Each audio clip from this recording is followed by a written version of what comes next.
प्यारे बच्चों, आज हम लोग संस्कृत भाग के अंतर्गत संधि प्रकरण का अध्ययन करेंगे। तो सबसे पहले वास्तव में हम ये जानेंगे कि संधि किसे कहते हैं। इसके पहले हम लोग माहेश्वर सूत्र, प्रत्याहारों का सामान्य परिचय और वर्णों का उच्चारण स्थान पर पढ़ाई कर चुके हैं, अध्ययन कर चुके हैं।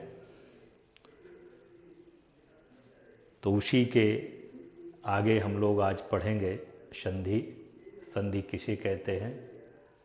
दो वर्णों के परस्पर मिलने से जो विकार उत्पन्न होता है उसे संधि कहते हैं।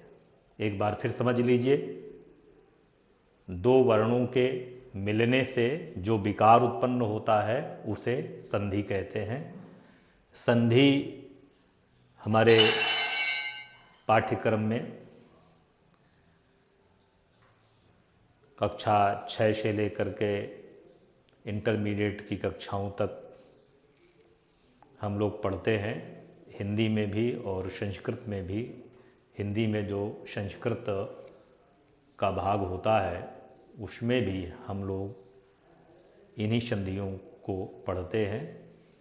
तो संधि के भेद अगर हम आगे पढ़ेंगे तो उसके आधार पर संधि के 3 भेद हैं: स्वर संधि, व्यंजन संधि और विसर्ग संधि। इनमें क्रम से हम अलग अलग संधि का अध्ययन करेंगे। तो सबसे पहले हम लोग पढ़ेंगे स्वर संधि, और स्वर संधि को अच संधि के रूप में भी हम लोग जानते हैं। वास्तव में स्वर संधि की परिभाषा क्या है? दो स्वरों के परस्पर मिलने से जो विकार उत्पन्न होता है उसे स्वर संधि कहते हैं। अर्थात एक स्वर के पश्चात जब दूसरा स्वर मिलता है और जो परिवर्तन होता है तो उसे स्वर संधि के रूप में हम लोग जानते हैं। जैसे विद्याधन आलयः बराबर विद्यालय, यहाँ पर आ और आ मिलकर के बड़ा आ हो रहा है, इसलिए ये स्वर संधि का उदाहरण माना जाएगा। अब हम लोग पढ़ेंगे कि स्वर संधि के वास्तव में कितने भेद हैं। तो संक्षेप में हम इस रूप में पढ़ने की कोशिश करेंगे कि स्वर संधि के 5 भेद हैं। नंबर 1 दीर्घ संधि, जिसका सूत्र होता है अकाः सवर्णे दीर्घा। नंबर 2 गुण संधि या गुण स्वर संधि कह सकते हैं, जिसका सूत्र है आद्गुणः। वृद्धि संधि, जिसका सूत्र है वृद्धिरेचि।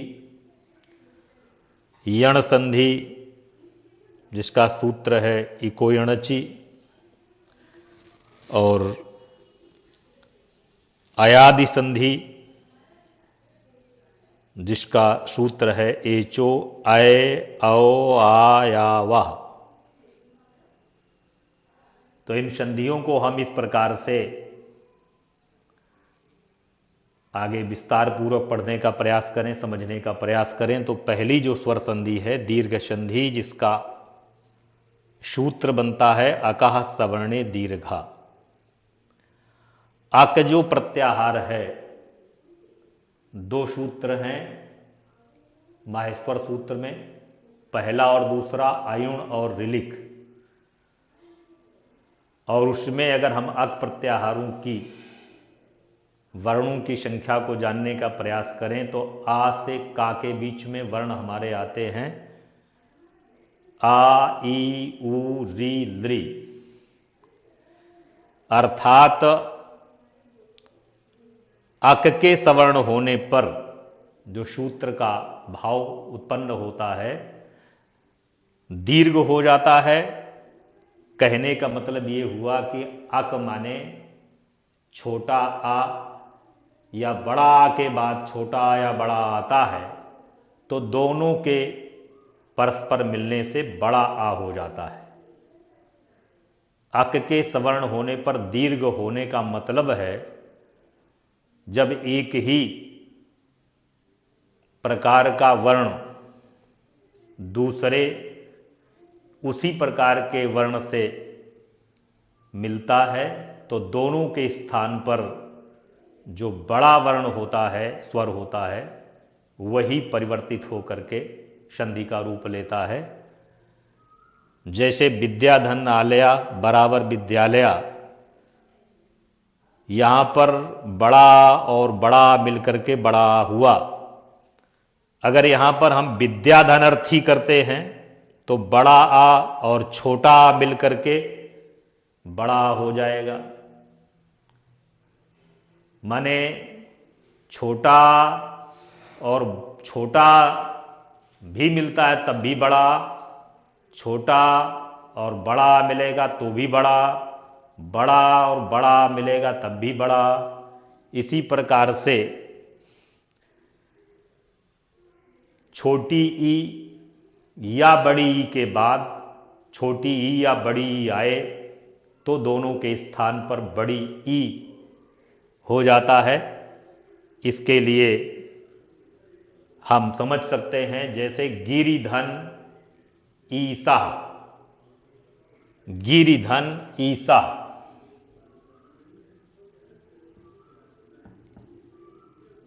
गिरिधन ईशा बराबर गिरीशा।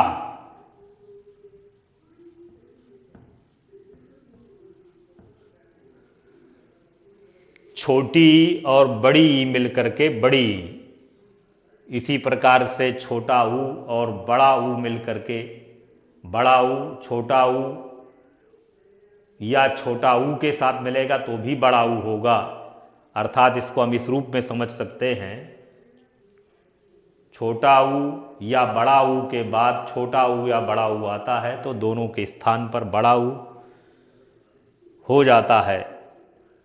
इसी प्रकार से छोटी री या बड़ी री के बाद छोटी री या बड़ी री आए तो बड़ी री हो जाती है। इसी प्रकार छोटी लृ या बड़ी लृ के बाद छोटी लृ या बड़ी लृ आती है तो बड़ी लृ हो जाती है। तो इनके उदाहरण हम इस रूप में पढ़ सकते हैं कि आ और आ के बाद वास्तव में जो मिलन होता है वो बड़ा, ई और ई का जो मिलन होता है वो बड़ी, ऊ और ऊ का मिलन होता है बड़ा ऊ, री और री का मिलन होता है बड़ी री, लृ और लृ का मिलन होता है वो बड़ी लृ के अंतर्गत आता है। इसके तमाम उदाहरण बन सकते हैं। जैसे ऊ और ऊ मिलकर के बड़ा ऊ तो सुधन उक्ति, ऊ धन ऊ बराबर बड़ा ऊ,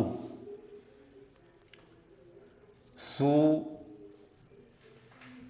धन उक्ति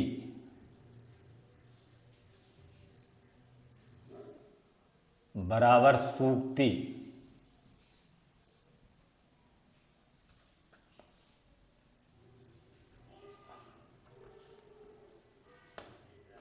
इस तरीके से भी हम समझ सकते हैं।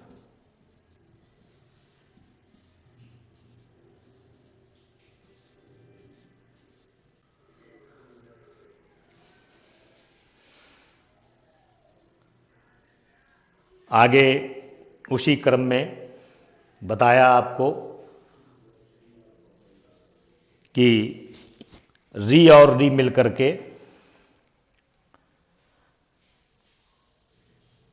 बड़ी री हो जाती है। जैसे होत्र धन रिकारा होत्रकारा, पितृ धन ऋणम पितृणम, आगे हम लोग पढ़ेंगे गुण संधि, जिसका सूत्र होता है आद गुणा। इसको किस रूप में हम समझेंगे? छोटा आ या बड़ा आ के बाद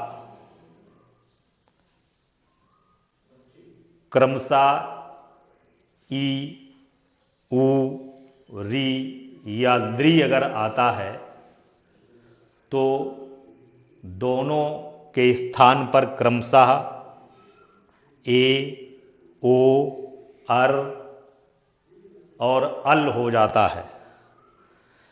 जैसे नर धन इंद्र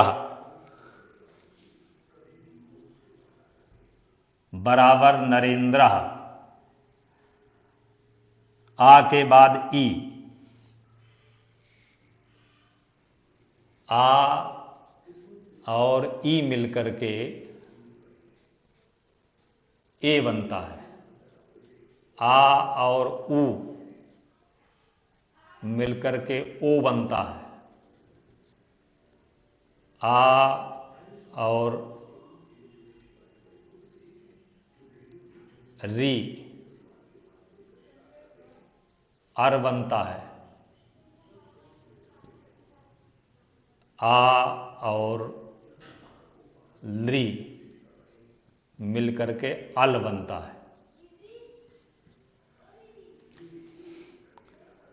जैसे आ और ई मिलकर के नर धन इंद्रा बराबर नरेंद्रा, नर धन उत्तम या नर धन उत्तमा बराबर नरोत्तमा।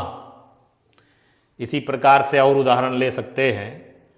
आ धन री बराबर अर में महाधन ऋषि महर्षि बनता है, देवधन ऋषि देवर्षि बनता है,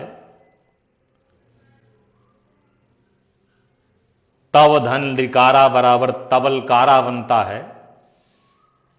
तो फिर एक बार समझ लीजिए गुण संधि, जिसका सूत्र आद गुणा है, अर्थात छोटा आ या बड़ा आ के बाद असमान स्वर के रूप में क्रमशः छोटी ई या बड़ी, छोटा ऊ या बड़ा ऊ, छोटा री, छोटी री या बड़ी री, छोटी ली या बड़ी ली आए तो क्रमशः आ और ई मिलकर के ए, आ और ऊ मिलकर के ओ, आ और री मिलकर के अर, आ और ली मिलकर के अल हो जाता है। आ और ई मिलकर के जैसा भी हम लोगों ने पढ़ा, नरधन ईसा भी हो सकता है, नरेसा। आधन ऊ मिलकर के नरधन उत्तमा नरोत्तमा, आधन री मिलकर के अर, योग धन ऋषि योगर्षि, देवधन ऋषि देवर्षि। इसी तरीके से आ धन री मिलकर के अल, तव धन रिकारा तवलकारा बनता है। इसी क्रम में अब आगे हम पढ़ेंगे वृद्धि संधि, जिसका सूत्र है वृद्धि रेची, माने वृद्धि धन एच। माहेश्वर सूत्र में अयुण रिलिक एओंग और अयोच, ये चार जो सूत्र हैं ये स्वर से संबंधित सूत्र हैं। तो एच का मतलब होता है ए, ओ, ऐ, औ। अर्थात जो अभी हमने पढ़ा गुण संधि में आ या आ के बाद अगर आ, ई, ऊ, री, ली आते हैं तो जो परिवर्तन होता है वो क्रमशः ए, ओ, अर और अल के रूप में। परंतु अगर छोटा आ या बड़ा आ के बाद एच आता है, माने ए, ऐ, ओ, औ, तो क्रमशः उसमें वृद्धि, माने जो वृद्ध है, जो बड़ा है, वो स्वर बन जाता है। ए और ए में ए, छोटा है और अय वृद्ध स्वर है। इसी तरीके से ओ और ओ में औ वृद्ध है। तो तथा धन एव अगर हम मिलाने की कोशिश करते हैं तो आ के बाद ए आया तो आ और ए मिलकर के अय हो जाता है। आ और ए मिलकर के अय। इसी तरीके से आ और ओ मिलकर के औ हो जाएगा। कहने का मतलब ये हुआ, छोटा आ या बड़ा आ के बाद एच में चाहे ए आए चाहे अय आए, लेकिन दोनों के स्थान पर अय हो जाएगा। इसी तरीके से आ या आ के बाद ओ आए अथवा औ आए, दोनों के स्थान पर औ। जैसे महाधन ओजस्वी बराबर महोजस्वी बनेगा। तो एक बार फिर समझ लें कि वृद्धि संधि माने वृद्धि एच का अभिप्राय यह है कि क्रमशः एच में जो वृद्ध है वही स्वर बनता है। माने ए अय में अय बनेगा और ओ औ में औ बनेगा। फिर एक बार उदाहरण, जैसे तथा धन एव तथैव महाधन ओजस्वी महोजस्वी। इसी क्रम में आगे हम लोग पढ़ेंगे यण संधि। यण संधि जिसका सूत्र होता है इको यणचि। इको यणचि जो माहेश्वर सूत्र में हम लोगों ने पढ़ा था, अक प्रत्याहार, चूंकि आ से लेकर के का तक जितने वर्ण हैं वो अक में आएंगे, लेकिन आ अगर छोड़ देते हैं तो उसके बाद ई उ री लृ, इनको अगर प्रत्याहार के रूप में पढ़ेंगे तो इक प्रत्याहार कहलाएगा। इक प्रत्याहार में 4 वर्ण आते हैं, ई उ री लृ। अब यहां पर वही चीज हमें समझनी है, इक के बाद इक प्रत्याहार माने ई उ री लृ के बाद अगर कोई असमान स्वर आता है, असमान स्वर का मतलब है ई के बाद आ सकता है, उ आ सकता है, री आ सकता है, लृ आ सकता है। तो अगर ई उ री लृ के बाद कोई असमान स्वर आता है तो क्रमशः ई का या, उ का वा, री का रा, लृ का ला हो जाता है। इस रूप में समझ सकते हैं इको यणचि का मतलब ये हुआ, ई धन आ जैसे तो या बनता है, उ धन आ बराबर वा बनेगा।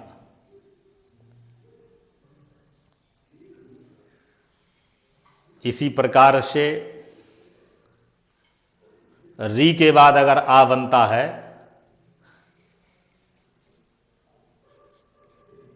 री धन आ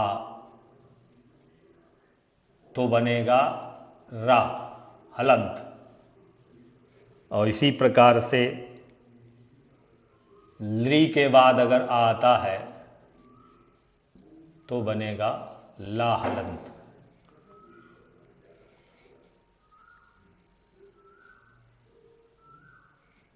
तो फिर एक बार हम समझने की कोशिश करेंगे।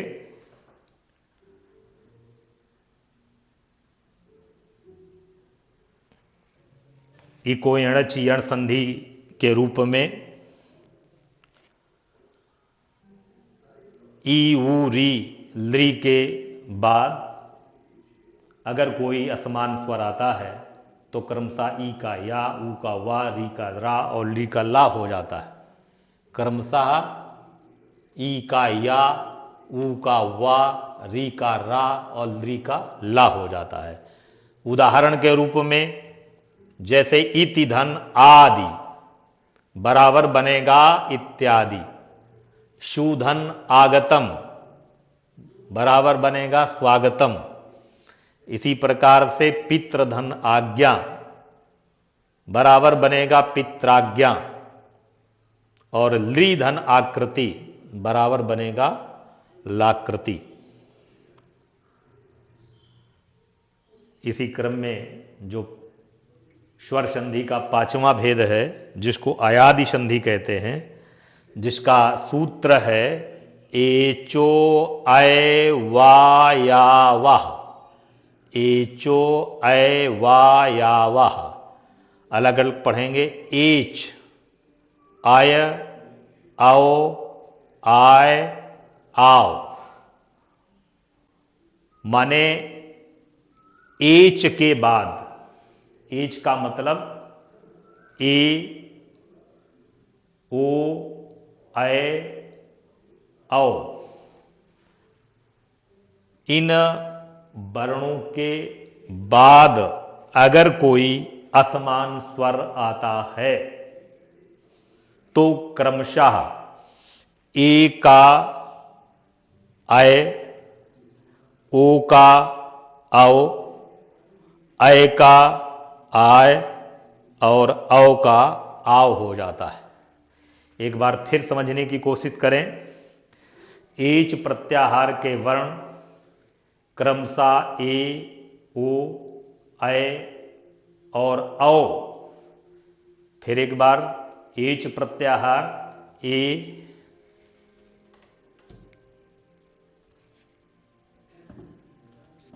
ए के साथ असमान स्वर माने अगर आ आता है, ओ के साथ असमान स्वर आ आता है, अय के साथ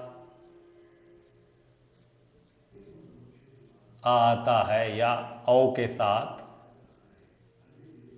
आ आता है, तो ये बनेगा आय। ओ धन आ बराबर आओ और अय धन आ बराबर आय, औ धन आ बराबर आओ। इसका उदाहरण अगर हम देखें तो ने धन अनम, एच के ए के बाद असमान स्वर आ आया, इसलिए दोनों के स्थान पर अय अर्थात ने धन अनम बराबर बनेगा नयनम। इसी तरीके से भो धन अनम, ओ के बाद आ असमान स्वर आया तो दोनों के स्थान पर औ, तो भो धन अनम बराबर भवनम। आय के बाद असमान स्वर माने आ आने पर आय बनता है, जैसे नए धन नका बराबर नायका। इसी तरीके से औ के बाद आ आने पर आओ बनता है, जैसे पौधन नका बराबर पावका। इसी प्रकार से अन्य उदाहरण भी हो सकते हैं। कोई आवश्यक नहीं है कि ए के बाद आ ही आए, कोई भी असमान स्वर, जैसे पोधन इत्र बराबर पवित्र बनता है, भवधन अका भावका बनता है। तो इस प्रकार से हम लोग स्वर संधि के जो 5 भेद हैं, ये आसानी से समझ सकते हैं। प्रश्न पत्र में अगर हमसे पूछा गया है, संधि विच्छेद के रूप में आया है संधि करने के लिए, तो हम संधि कर सकते हैं। और अगर शब्द ऐसा आया है जिसका संधि विच्छेद पूछा गया है, तो हम इन्हीं सरल नियमों के आधार पर संधि कर सकते हैं। संधि का नाम और संबंधित सूत्र अगर पूछा गया है तो वो भी बता सकते हैं। धन्यवाद।